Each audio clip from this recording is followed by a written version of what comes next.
In the rough streets and smoky pubs of 1970s North London, three brothers from a big Irish family were starting to make their mark. Not as gangsters yet, but as kids learning how to survive.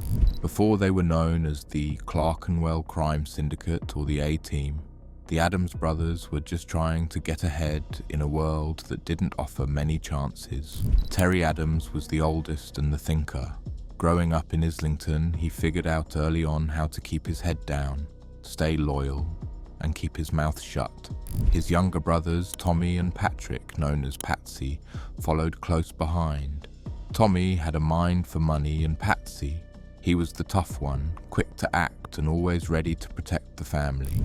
They started small, stealing cars, breaking into places, maybe pulling off a robbery here and there. But they were smart. They didn't brag. They didn't dress loud. They kept things tight and quiet, which made them stand out in a world where most street gangs lived for attention. Terry, especially, was different. He didn't just want to make money. He wanted to build something that would last. He studied how the Italian Mafia operated, how they stayed organized, kept control, and spread their influence. He brought those ideas home, giving the brothers a proper structure and rules to live by. By the early 1980s, they were no longer just some local crew. They had a system, they had goals, and they were expanding. Their early work included shaking down local businesses for protection money and helping settle disputes for other criminals. But they also began dabbling in fraud and laundering money through bookies and dodgy shops. Their ties with older London crime families and Irish paramilitaries gave them extra muscle and security. As their reach grew, they never strayed from their core values: loyalty, control, and silence. The Adams brothers didn't just want to be feared, they wanted to be untouchable, and soon enough, they were. By the mid-1980s, the Adams family was no longer just a local gang. They were building an empire. They kept a low public profile, but on the streets and in the underworld, everyone knew who they were. If you crossed them, you'd pay. If you worked with them, you'd be paid. Their main business became drugs, big-time drugs, cocaine and cannabis mostly, brought into the UK through networks reaching as far as Spain, Holland, and even Colombia. They weren't just selling on street corners. They were importing in bulk and moving it across the country through trusted couriers. But drugs were just the start. They ran protection rackets, enforced debts, and helped settle scores between rival gangs. And the money, it rolled in fast. Tommy Adams, always the money man, made sure it didn't just sit in bags under beds. He started buying properties, setting up shell companies, and using crooked lawyers and accountants to launder millions. They opened gyms, betting shops, cafes, any place that could clean dirty cash and look legit. While other gangs splashed money on cars and clubs, the Adamses were buying real estate and stashing assets overseas. What made them especially dangerous wasn't just the violence or the drugs. It was how smart they were. They didn't want attention. They wanted power. Quiet power. They also had international connections. It's believed they worked with Irish paramilitaries, Eastern European arms dealers, and even had ties to organized crime groups in Spain and the Caribbean.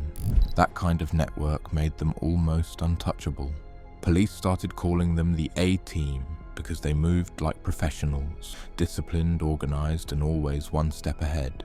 By the early 1990s, the Clerkenwell Syndicate wasn't just one of the biggest gangs in London, it was one of the most powerful crime groups in the UK. But with that kind of power came heat. And while the Adams family worked hard to stay in the shadows, law enforcement was starting to shine a light on what they were really up to. And the bigger they got, the harder it became to stay hidden. The Adams family didn't just build their empire with money and connections. They used fear. They were known for being ruthless when someone stepped out of line. If you owed them money, talked too much, or even just showed a bit of disloyalty, you could end up hurt or worse. Patsy Adams in particular had a reputation for being violent. He wasn't the kind of guy you crossed. He was the enforcer, the one people said would show up at your door if things went sideways. He didn't bluff, and his name alone was often enough to make people fall in line. Over the years, the Adams gang was linked to a long list of beatings, shootings, and murders. Some of these cases were never solved. Some bodies were never found. One of the most famous was Gilbert Winter, a known enforcer for the gang who vanished in 1998. It's believed he stole from the family. He was never seen again. The gang was careful. They rarely left evidence, and no one talked. That was one of the golden rules: never speak to the police no matter what.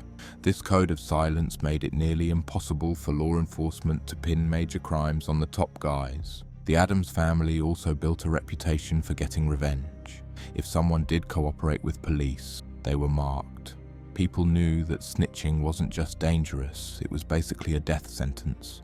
Even other criminals feared them. The Clerkenwell Syndicate didn't go around starting wars, but they made it clear, if you messed with them, there would be consequences, and those consequences were usually permanent. By the late 1990s, the gang's violent reputation was set in stone. They controlled their world not just with money or deals, but with real fear. That fear, more than anything, helped them stay on top for so long. But as law enforcement ramped up its efforts, even fear wouldn't be enough to keep the heat off forever. While most street gangs focused on fast cash and flashy lifestyles, the Adams family was thinking bigger and cleaner. By the 1990s, they had turned money laundering into an art form. They didn't just move dirty money, they made it look respectable. Tommy Adams was the mastermind here. With a sharp mind for numbers and business, he took piles of criminal earnings and filtered them through a web of front companies. These weren't your average corner shops. We're talking about high-end jewelry stores, investment firms, real estate agencies, and even overseas trusts in places like Gibraltar and Liechtenstein. They bought properties in bulk, houses, flats, even commercial buildings. Some were rented out, some left empty, all of them useful for flipping money on paper. They set up gyms, pubs, betting shops, businesses that looked legit but were perfect for blending in large amounts of illegal income. Tommy also brought in lawyers, accountants, and financial advisors, some knowingly, others maybe not. These professionals helped keep the books tidy and the authorities at bay. On paper, everything looked clean. In reality, it was one of the most sophisticated laundering networks the UK had seen. The Adamses weren't just good at hiding their money, they were also good at making it disappear. Authorities would seize one asset only to find it was legally owned by a shell company registered abroad. Following the trail was like chasing smoke. Rumours also swirled about high-level corruption. There were whispers that some public officials were either being bribed or looking the other way. Whether that was true or not, one thing was clear. The Adams family knew how to stay one step ahead.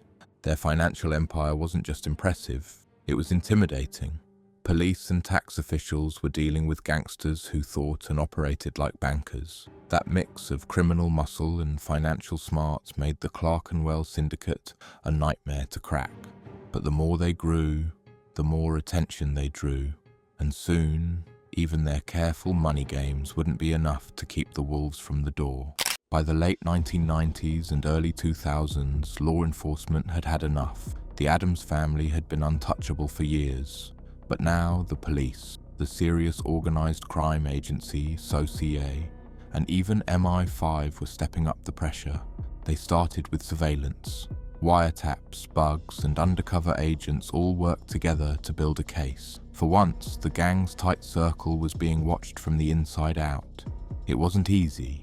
The Adams family still operated with extreme caution, but cracks began to show. The biggest break came in 2003 when Terry Adams was caught on a wiretap discussing money laundering. It wasn't a drug deal or a murder plot, but it was enough to charge him. In 2007, he was found guilty and sentenced to 7 years in prison.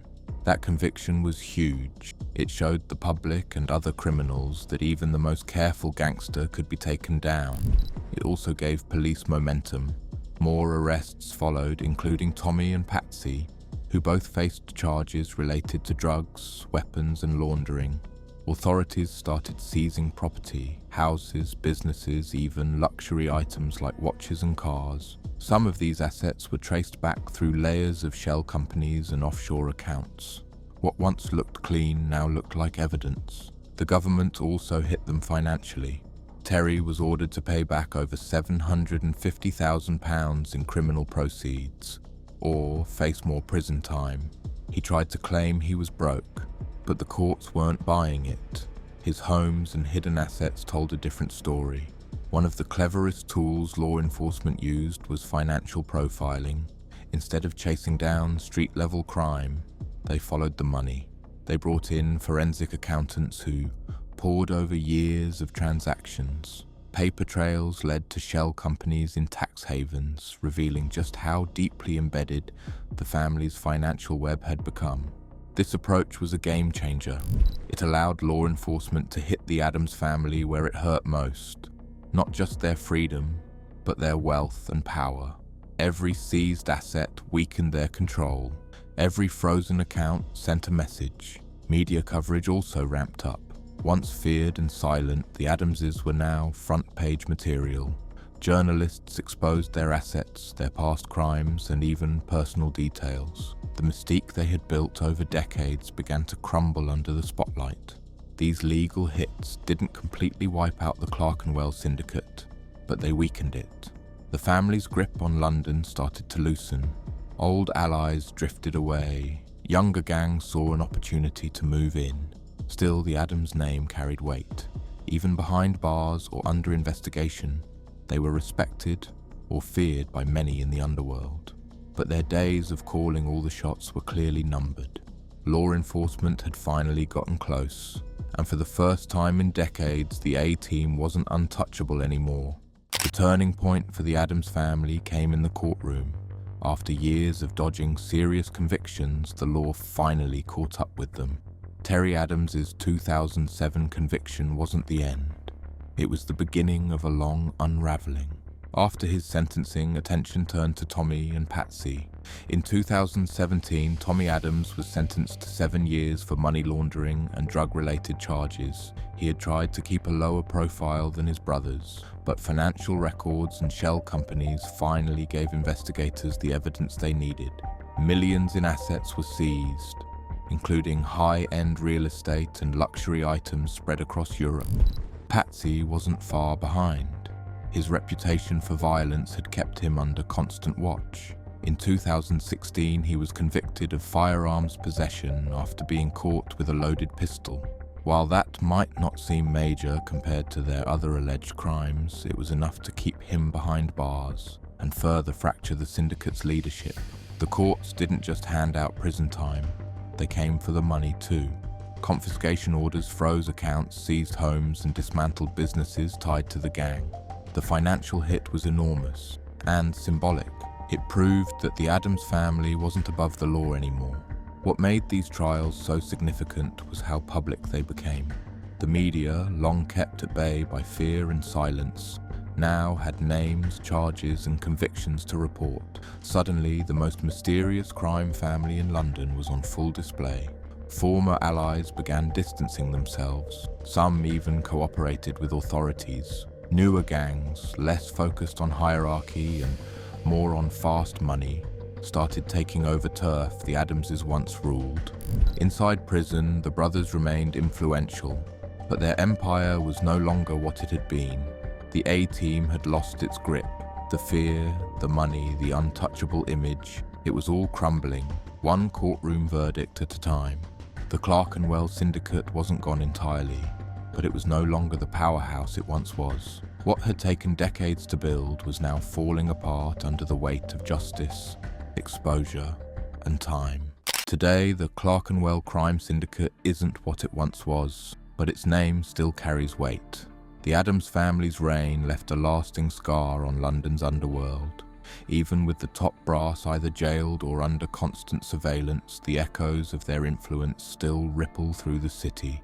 Many of their former connections have either gone quiet or branched off into smaller, more scattered operations. The centralized structure that once allowed the A-Team to dominate is gone, replaced by a newer generation of gangs that move fast, keep things digital, and don't play by the same rules, but ask around in certain parts of London, and the stories are still there, about the brothers who controlled entire neighbourhoods without ever needing to shout, about the money that vanished offshore, about the people who disappeared and the ones too scared to ever speak their names. In documentaries and crime books, the Addams family is often portrayed as Britain's answer to the Italian Mafia. And while that might be an exaggeration, there's truth in the comparison. They blended street muscle with business smarts, ran their empire with quiet discipline, and stayed out of sight for longer than anyone thought possible. Their legacy also sparked changes in how British law enforcement tackles organised crime. Specialised units, financial crime divisions, and even legal tools like unexplained wealth orders came into sharper focus because of the challenges the Addamses presented.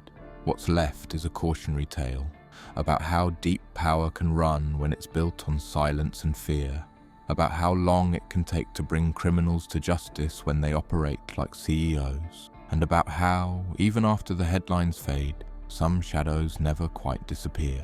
The Clerkenwell Syndicate may not rule the streets anymore, but its story, and the fear it once inspired, will likely linger for generations.